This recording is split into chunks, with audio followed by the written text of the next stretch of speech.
Hello, c'est Nicolas de Move to Suisse. J'espère que tu vas bien et que tu profites bien des derniers jours de cette année 2022.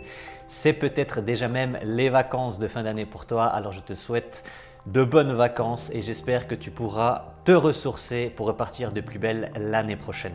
Aujourd'hui, dans cette nouvelle vidéo, je voudrais partager avec toi 3 choses qui t'empêchent de trouver un travail en Suisse ou même de t'y installer ou éventuellement devenir frontalier si tu es dans cette optique. Alors si tu ne me connais pas encore, sache qu'avant de créer Move to Suisse, j'ai toujours aidé et accompagné mes amis proches et les amis de mes amis dans leur recherche d'emploi en Suisse ou leur installation en Suisse, et ça fait maintenant plus de 15 ans que je le fais et il y a toujours les mêmes choses qui reviennent sur le tapis et qui t'empêchent d'avancer dans ton projet avec la Suisse. La première chose, c'est que tu n'es pas assez informé.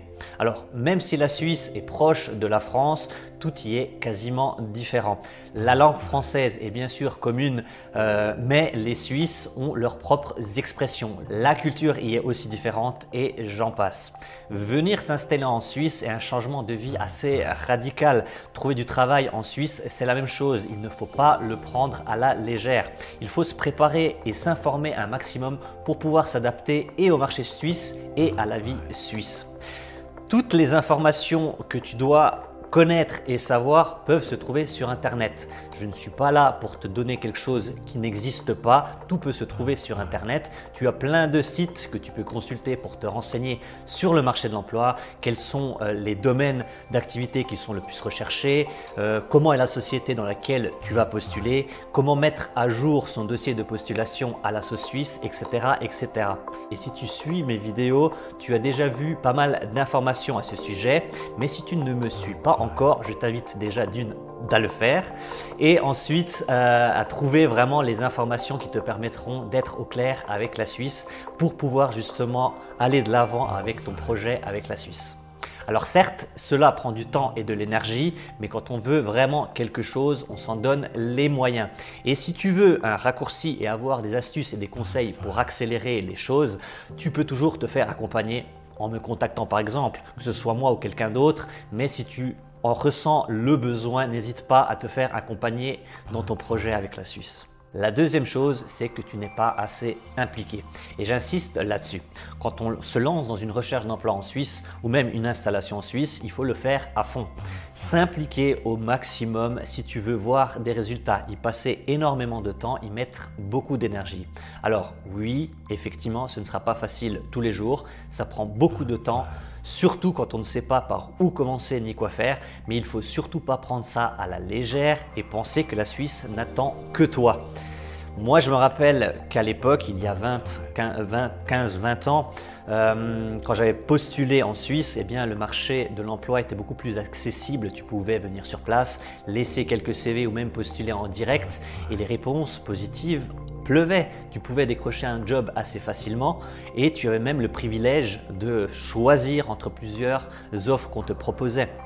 Alors que maintenant, c'est beaucoup plus difficile. Il y a énormément de concurrence avec des milliers de travailleurs étrangers qui veulent venir en Suisse pour avoir une meilleure vie.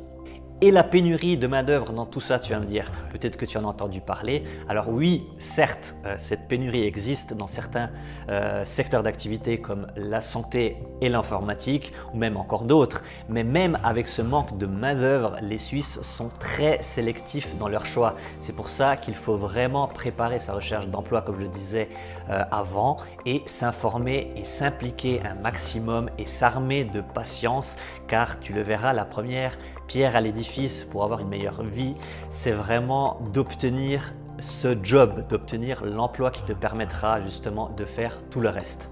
Et malheureusement, tu as des autres candidats qui, comme toi, sont à la recherche d'une meilleure vie. Il faut donc apprendre à se différencier pour avoir une chance de réussir. Troisième chose, tu n'es pas assez patient. Beaucoup de personnes pensent avoir des retours positifs dès les premières postulation et tombent vraiment de haut quand ils ont que des retours négatifs. Et encore quand il y a des retours tout court, car tu le verras si tu as déjà commencé, des fois tu resteras sans réponse. Malheureusement, c'est le jeu, ça fait partie du processus. C'est toujours ce qui est le plus frustrant, c'est de ne pas savoir pourquoi ta postulation n'a pas été retenue. Tu voudrais avoir des informations, mais malheureusement, des fois, tu n'en as pas. Et il faut prendre ça en compte, il faut prendre sur soi, il faut s'armer de patience, comme je l'ai dit. Et à moins d'avoir un profil spécifique très recherché en Suisse, sache que la recherche d'emploi en Suisse est un processus assez long, surtout quand on fait ça seul, sans connaître justement les codes du pays. Et ça en a découragé plus d'un, mais il faut vraiment savoir que les refus et les manques de retour font partie du processus. Alors ça permettra aussi d'optimiser tes prochaines postulations jusqu'à atteindre tes objectifs et obtenir ton emploi. Donc ne lâche rien, il faut vraiment s'armer de patience. Et comme je le disais tout à l'heure, tu n'es pas le seul à vouloir un travail en Suisse. La concurrence fait rage et je ne pense pas que ça va s'améliorer dans les mois ou les années à venir.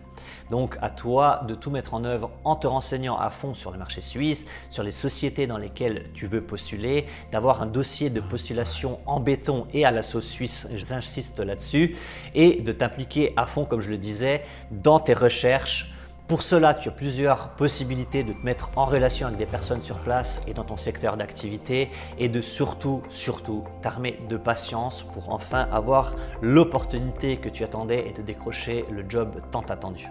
D'ailleurs, si tu veux aller plus loin avec moi dans ta recherche d'emploi en Suisse ou à devenir frontalier ou même résident suisse, je me ferai un plaisir de t'accompagner dans cette belle aventure où tu seras forcément confronté à des embûches en cours de route. Mais avec notre expérience, notre aide et nos conseils, tu pourras les éviter en gagnant du temps et surtout de l'argent.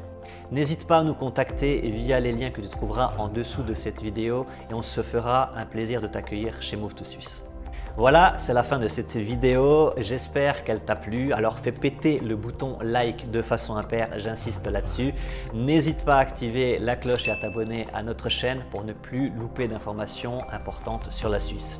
Et cela permet également à la chaîne d'être plus visible et d'aider encore plus de personnes comme toi. Et moi je te dis à bientôt dans une nouvelle vidéo. Ciao!